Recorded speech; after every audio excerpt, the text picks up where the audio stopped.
Mapagpalayang umaga, tanghali, hapon at gabi, saan mang panig na mundo.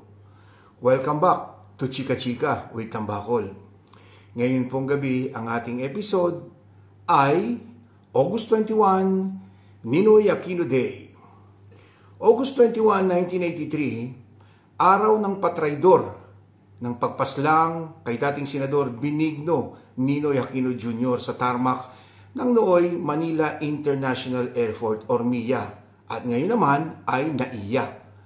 3 taon, 1986, matapos ang asasinasyon kay Ninoy, ay bumagsak ang diktatoryang Marcos through People's Power Revolution.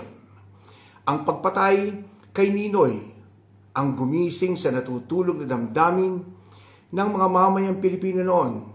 Bagamat laganap na noon ang kaguluhan, pag-abuso, korupsyon sa gobyernong Marcos, kahirapan at bagsak na ekonomiya, ang pagpatay sa dating senador or patraydor na pagpatay sa dating senador na kilalang kritiko at oposisyon sa Marcos dictatorship, ang tila ba posporong nagsindi sa kandilang nagpaalab ng puso ng mga Pilipino para lumaban at isigaw sa EDSA na tama na, sobra na, palitan na. 1986 din, tumakas ang pamilyang diktador at mandarambong na nagpasasa sa pwesto, nagkamal ng bilyon-bilyon dolyar, $10 billion, na salapi ng bayan or taxpayers' money. At pumasok ang revolutionary government ng biyuda ng pinaslang na dating senador na si Ginang Corazon Cory Aquino.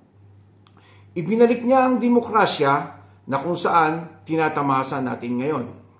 Ito ang nilalaman ng istorya, mga pangyayari na nagugat kung bakit ginugunita tuwing ika-21 ng Agosto ang Ninoy Aquino Day.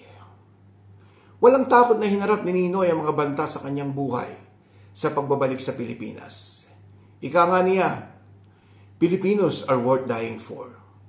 Sa pagtatapos ng ating episode ngayong gabi, atin ding balikan ang isa sa mga kataga ni Ninoy na study the lessons of history before it's too late.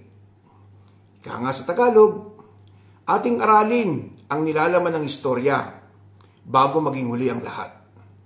Hindi pa huli ang lahat, mga kababayan ko. Paminsan-minsan, magbalik tanaw din tayo sa istorya at nakaraan para gawin nating gabay sa pagtahak ng kinabukasan. At dito po nagtatapos ang ating maiksing episode ng Chika Chika with Tambakol.